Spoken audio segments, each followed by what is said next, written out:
कार्य प्रणाली। तो हम पढ़ेंगे सिंक्रोनस मोटर की कार्य प्रणाली। तो मैं एक ये बेसिक सा डायग्राम बना देता हूं कि सिंक्रोनस मोटर किस प्रकार घूर्णन करती है और किस प्रकार के इसमें पोल बनाए जाते हैं। ये तो तय है कि स्टेटर के अंदर भी पोल होते हैं और रोटर में भी पोल बनाए जाते हैं। तो मैं एक यहाँ पे बेसिक सा डायग्राम बना देता हूं, छोटा सा समझने लायक। किसका? सिंक्रोनस मोटर का। ये मैंने पोल बनाए हैं, 1 2 और 3 N S N। ये मैंने पोल बना दी और यहां पे मैं क्या बना रहा हूं, ये क्या है?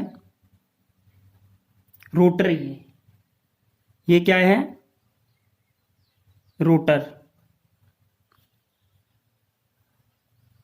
ये भी रोटर के अंदर भी पोल हैं, N S। तो ये खिंचाव होगा इसमें। ये क्या है? ये पोल है। क्या है? पोल। और ये बीच वाला आपको क्या दिख रहा है?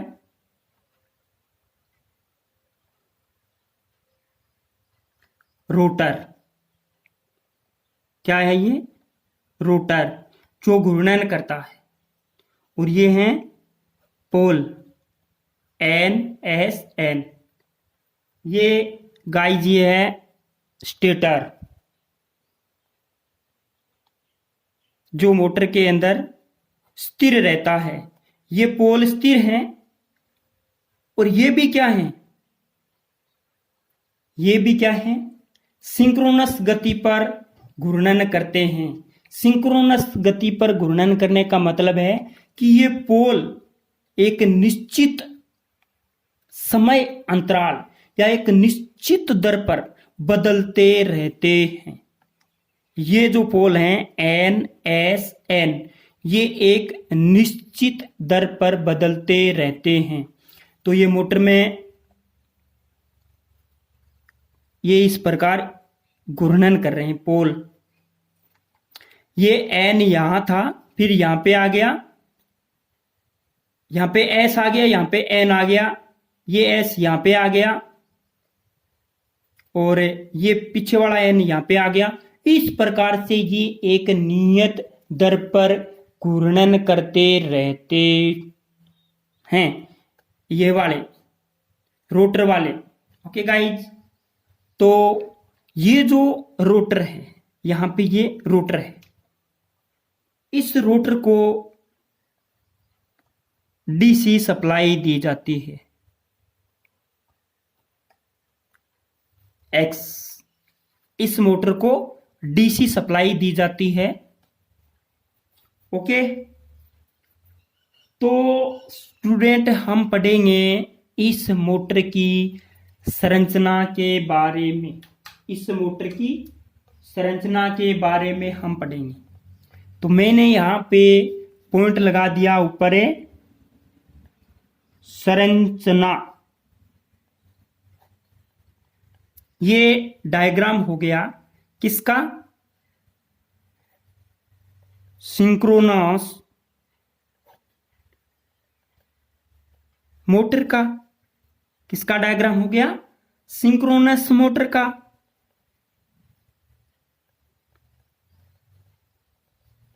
डायग्राम। और हम यहां पे संरचना की अगर बात करें तो 1 नंबर का पॉइंट कि सिंक्रोनस मोटर के स्टेटर में, सिंक्रोनस मोटर के स्टेटर में सिंक्रोनस मोटर के स्टेटर में 3 फेज की एसी 3 फेज की एसी सप्लाई देने से 3 फेज की एसी सप्लाई देने से इसके स्टेटर पोल की ध्रुवता इसके स्टेटर पोल की ध्रुवता गाइज में ये क्या है स्टेटर और इसी के ऊपर क्या है पोल, तो स्टेटर पोल की ध्रुवता NSN गति से परिवर्तित होती रहती है। NSN मैं यहां पे लिख देता हूं NSN north south north. Synchronous synchronous का मतलब है सिंक्रो है भैया, ये क्रो सिंक्रो यानी नियत दर। सिंक्रोनस गति से सिंक्रोनस गति से परिवर्तित होती रहती है। सिंक्रोनस गति से परिवर्तित होती रहती है। सिंक्रोनस गति से परिवर्तित होती रहती है। जबकि रोटर वाइंडिंग में जबकि रोटर वाइंडिंग में ये रोटर है, ये क्या है रोटर, जो नीचे ये जो तीर का निशान मैंने दिखा रखा है कि ये मोटर ऐसे घूम रही है, इसके नीचे जो है वो क्या है रोटर। जबकि रोटर वाइंडिंग में ये वाइंडिंग है, जबकि रोटर वाइंडिंग में डीसी सप्लाई छोटा डीसी शंट जनित्र के द्वारा डीसी सप्लाई दी जाती है। डीसी सप्लाई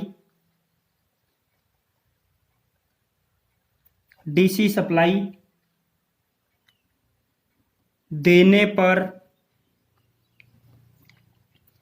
डीसी सप्लाई देने पर रोटर पोल की ध्रुवता रोटर पोल्स की ध्रुवता रोटर पोल की ध्रुवता ये देख लो N है S है ये फिक्स हैं, N S फिक्स हैं।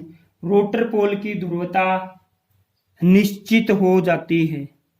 रोटर पोल की ध्रुवता निश्चित हो जाती है। ओके गाइज, मैंने पहले बताया कि इसकी ध्रुवता बदलती रहती है, रोटर की नहीं बल्कि स्टेटर, इसके NSN एक निश्चित दर पर बदलते रहते हैं। मैंने यहां पे लिखाया जबकि रोटर वाइंडिंग में डीसी सप्लाई देने पर रोटर पोल की ध्रुवता निश्चित हो जाती है। एक की ध्रुवता निश्चित रहती है और एक की ध्रुवता बदलती रहती है। ओके गाइज, तो हम इसके बारे में आगे पढ़ते हैं थोड़ा और, हम इसके बारे में और पढ़ते हैं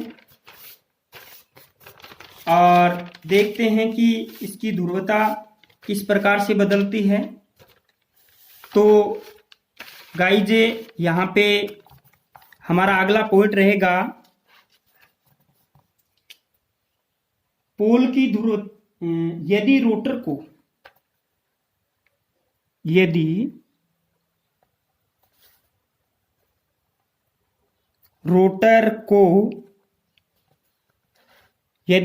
को एक बार निश्चित गति यदि रोटर को एक बार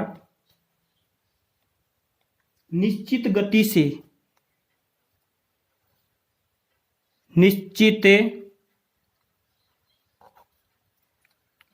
से घुमा दिया जाए, निश्चित गति से घुमा दिया जाए, निश्चित गति से घुमा दिया जाए, तो स्टेटर पोल की ध्रुवता, तो स्टेटर पोल की ध्रुवता, तो स्टेटर पोल की ध्रुवता में प्रत्येक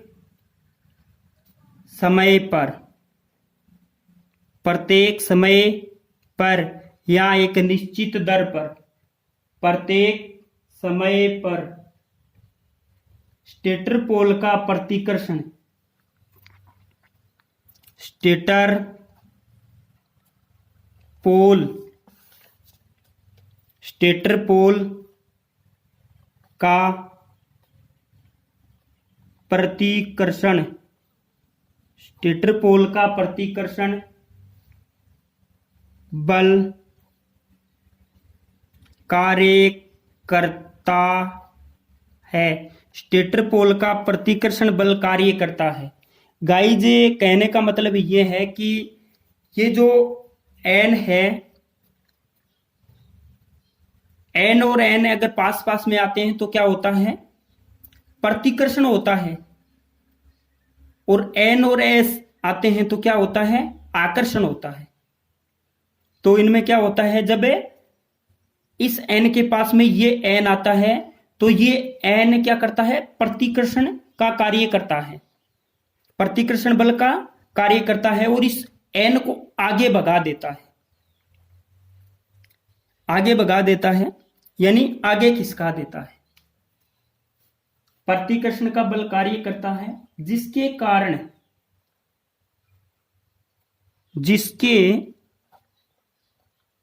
कारण एक निश्चित टोरक, जिसके कारण एक निश्चित टोर्क उत्पन्न होगा, निश्चित टोर्क उत्पन्न होगा। और आपको पता ही है, अगर एक निश्चित टोर्क उत्पन्न हो जाएगा तो क्या होगा, एक निश्चित टोर्क उत्पन्न होगा जिससे मोटर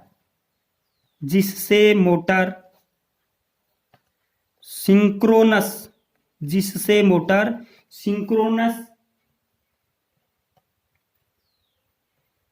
गति से घूमती रहेगी, जिससे मोटर सिंक्रोनस गति से घूमती रहेगी। जैसे ही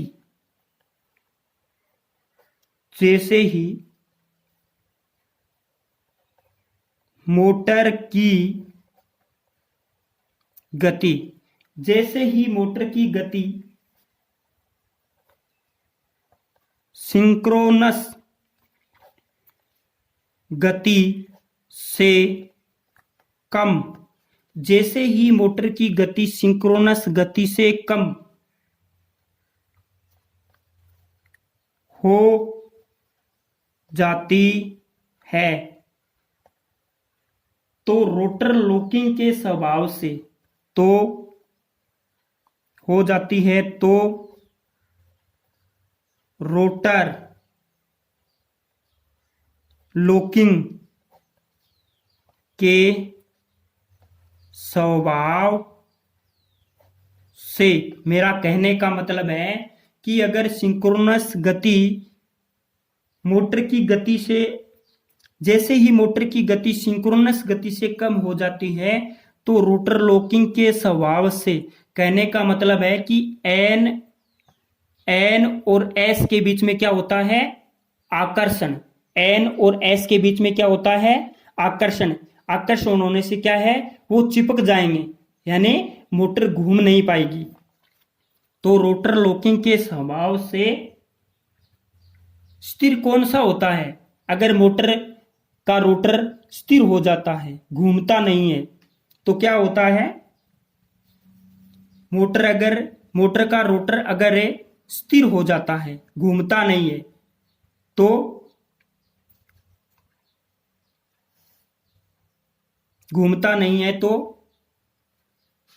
मोटर घूम नहीं पाती है, यानी रोटर स्थिर हो जाता है। तो स्थिर के स्वभाव से लॉकिंग के स्वभाव से, रोटर लॉकिंग के स्वभाव से स्थिर हो जाता है। क्या हो जाता है? स्थिर हो जाता है। घूमता कौन है? रोटर। अगर वो ही स्थिर हो गया तो क्या होगा? और वह घूम नहीं पाता। स्वभाव से स्थिर हो जाता है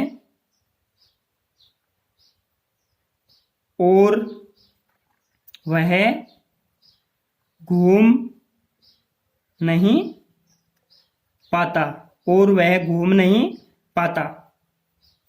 ओके गाइज, जैसे ही मोटर की गति सिंक्रोनस गति से कम हो जाती है तो रोटर लॉकिंग के स्वभाव से स्थिर हो जाता है और वह घूम नहीं पाता।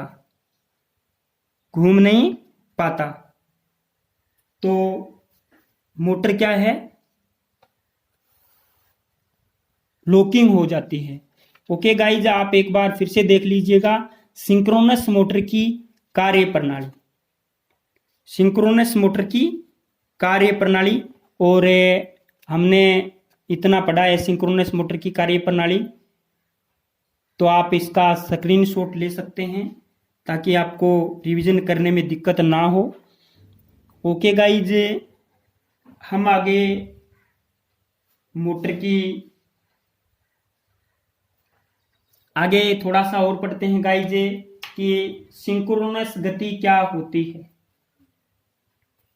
हमारा आगे का पॉइंट रहेगा कि सिंक्रोनस गति क्या होती है। मैंने यहां पे पॉइंट लगाया सिंक्रोनस गति।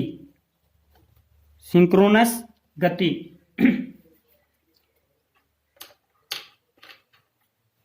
सिंक्रोनस गति, तो यहां पे मैं लिख देता हूं, जिस गति से, ये पॉइंट बहुत ही समझने वाला है भैया। सिंक्रोनस गति से स्टेटर का चुंबकीय क्षेत्र,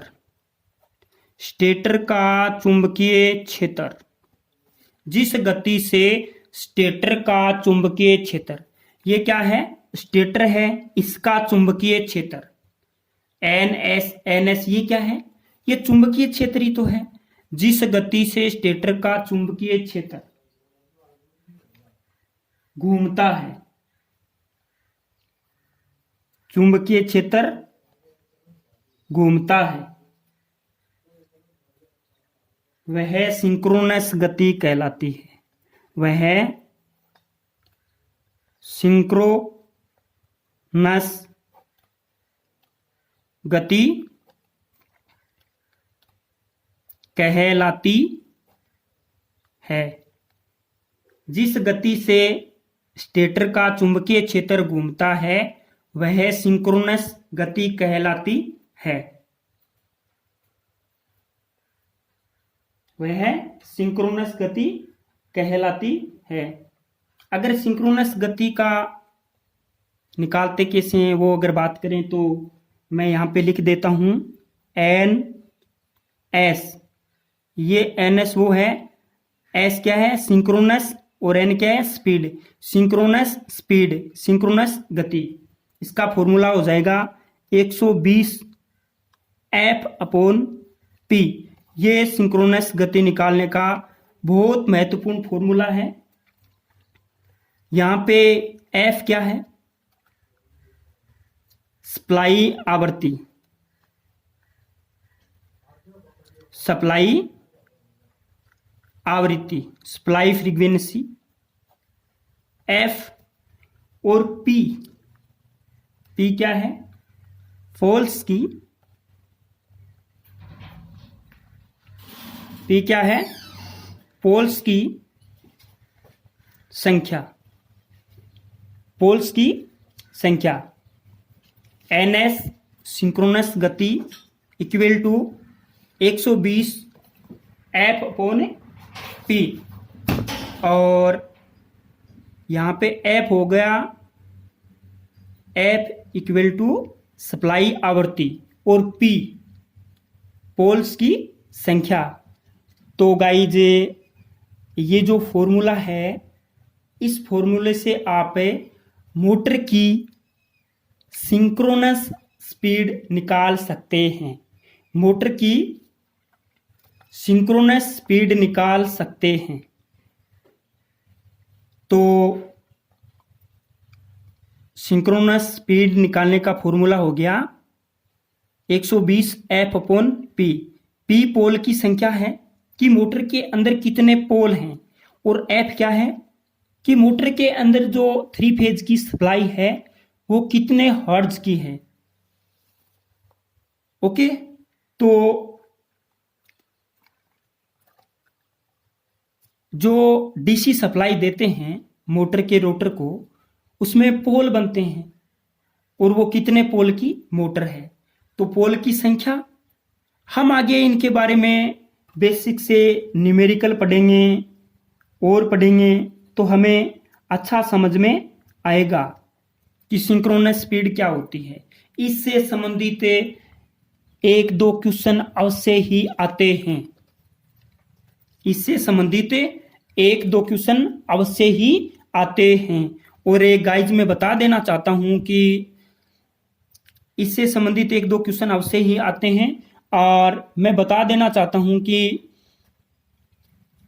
ये डायरेक्ट फॉर्मूला भी पूछ सकते हैं। हमें सिंक्रोनस मोटर की कार्य प्रणाली आनी चाहिए, तभी हम आगे पढ़ पाएंगे। तो मैं एक बार इसको फिर से रिवीजन करवा देता हूं कि सिंक्रोनस मोटर की कार्य प्रणाली। वर्किंग ऑफ सिंक्रोनस मोटर, हम पढ़ेंगे कंस्ट्रक्शन, संरचना। ओके, तो हमारा ये डायग्राम हो गया सिंक्रोनस मोटर का, एन एस एन, और ये एन एस, ये क्या है? पोल हैं रोटर के अंदर। रोटर के अंदर सिंक्रोनस मोटर के रोटर में डीसी सप्लाई दी जाती है, और रोटर के अंदर 3 फेज की एसी सप्लाई दी जाती है। जो स्टेटर होता है वो स्थिर रहता है और रोटर घूर्णन करता है। हमने आज सिंक्रोनस मोटर के बारे में थोड़ा बेसिक से पढ़ा है। हम आगे है इसका अलग अलग पॉइंट पढ़ेंगे, सिंक्रोनस गति, रोटर गति, इससे संबंधित न्यूमेरिकल, और प्रत्येक जो इसमें टॉपिक दे रखा है, पोल दे रखा है, आवृत्ति दे रखी है, और ये मोटरें निश्चित घूर्णन गति यानी स्थिर गति पर चलती है। तो ये क्यों चलती है? इसका गाइज एक कारण है कि अगर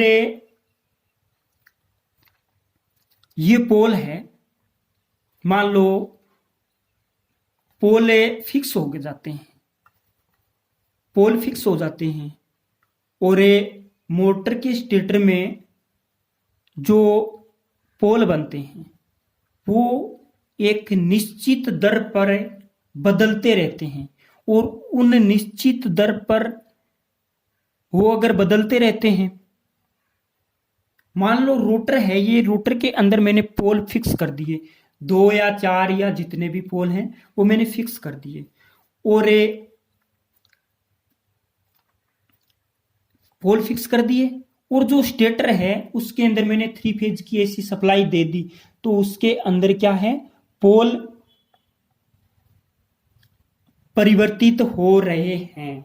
अब आप ध्यान से समझिएगा, मान लो ये स्टेटर है और इसके अंदर पोल परिवर्तित हो रहे हैं, पोल आपस में बदल रहे हैं, आपस में खिसक रहे हैं। एन एस, ये क्या है, एन यहाँ पे चला जाएगा, ये एस यहाँ पे चला जाएगा। इस प्रकार से पूरे पोल हैं वो बदलते रहते हैं, और इस बदलते हुए पोलों को ही बोलते हैं सिंक्रोनस गति। ये एक नियत दर पर बदलते रहते हैं, ये एक नियत दर पर बदलते रहते हैं। तो हमारे पास रोटर है, उसके अंदर पोल फिक्स है। हमने क्या किया, रोटर को एक बार एक्साइटर के द्वारा घुमा दिया। मोटर, सिंक्रोनस मोटर कभी सेल्फ स्टार्ट नहीं होती, उन्हें सेल्फ स्टार्ट बनाया जाता है। यानी हमने रोटर को एक बार धक्का दे के घुमा दिया, और इस प्रभाव, ये जो पोल घूम रहे हैं इसके प्रभाव में ला करके छोड़ दिया। ये जो पोल जिस गति से घूम रहे हैं उस गति पे हमने क्या कर दिया, रोटर को घुमा दिया, यानी रोटर के पोल को घुमा दिए। तो क्या करेगा, ये जो स्टेटर है, इस स्टेटर में जिस प्रकार से पोल बदलते रहते हैं उसी प्रकार से आकर्षण तो होगा नहीं, प्रतिकर्षण। तो क्या होगा, ये मान लो ये एन है, ये एन इसके प्रभाव में आया तो ये क्या करेगा, इसको आगे भगाने का काम करेगा। यहां पे क्या आ जाएगा, एस आ जाएगा, और वो एस इसके प्रभाव में आ जाएगा, तो वो एस एस आपस में मेल नहीं खाते, तो वो इसको आगे भगाने का काम करेगा।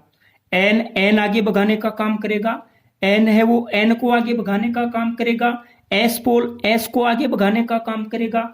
इस प्रकार से स्टेटर के अंदर जो पोल हैं वो आपस में आपस में नहीं, सिंक्रोनस गति पे बदलते रहते हैं, यानी ये आगे भागते रहते हैं। उसी प्रकार से रोटर के पोलों को आगे भगाते रहते हैं, और रोटर के पोलों को आगे भगाते रहेंगे तो रोटर तो क्या है, घूमने वाला भाग है, वो तो क्या है, शाफ्ट से जुड़ा हुआ है। तो वो भी क्या है, एक नियत दर पर, जिस दर पर स्टेटर के पोल घूमते हैं उसी दर पर रोटर के पोल घूमते रहेंगे, उसी दर पर रोटर के पोल घूमते रहेंगे। तो गाइज रोटर के पोल है वो घूमते रहेंगे, और रोटर घूम जाएगा, रोटर घूमता रहेगा। उसी को बोलते हैं कि मोटर है वो सिंक्रोनस गति पर घूर्णन कर रही है। सिंक्रोनस गति पर घूर्णन करता है। स्टेटर के अंदर जो 3 फेज की वाइंडिंग की जाती है, तो स्टेटर के अंदर जो पोल बनते हैं वो सिंक्रोनस गति पर घूमते रहते हैं, यानी परिवर्तित होते रहते हैं। एक्चुअल में नहीं घूमते, ये एक्चुअल में कैसे घूम पाएंगे। ये एन पोल की वाइंडिंग है, और ये एस पोल की वाइंडिंग है, और ये एन पोल की वाइंडिंग है। यहाँ पे एन एस इनका प्रभाव बदलता रहता है, इनका स्वभाव बदलता रहता है, एक्चुअल में ये नहीं बदलते। तो इस प्रकार है वो स्टेटर के अंदर पोल है वो बदलते रहते हैं, और प्रतिकर्षण के सिद्धांत पर एन और एस, ये एन और एस को आगे खिसकाने का काम करता है। और यहाँ पे क्या है, शाफ्ट, रोटर से क्या है, शाफ्ट जुड़ी हुई होती है, तो वो भी घूम जाती है, तो वो भी घूम जाती है। इसी प्रकार से मोटर है, सिंक्रोनस मोटर, वो एक निश्चित दर पर घूर्णन करती है। ओके गाइज, आज के लिए इतना ही। स्टूडेंट्स से ये सिंक्रोनस मोटर है, बहुत ही महत्वपूर्ण मोटर है, तो आप इसके बारे में अच्छे से पढ़ें। मेरा कहना है कि आप अपनी तैयारी अच्छी रखें। आपके जैसे ही लॉकडाउन का सिस्टम समाप्त हो जाएगा, क्लासें खुलेंगी, तो आपके एग्ज़ाम होने वाले हैं। आपको दोनों तरफ फ़ायदा है, प्रैक्टिकल में भी फायदा है और थ्योरी में भी फायदा है। आप अगर इस प्रकार के टॉपिक पढ़ते हो तो आपको प्रैक्टिकल भी बिल्कुल जल्द हो जाएंगे, क्योंकि थ्योरी आपने पढ़ रखी है, प्रैक्टिकल आप खुद कर सकते हैं, हम करवाएंगे वैसे। तो गाइज आज के लिए इतना ही। थैंक्स। आपका अपना, आप मानो तो Virendra sir. Okay sir, okay, thanks.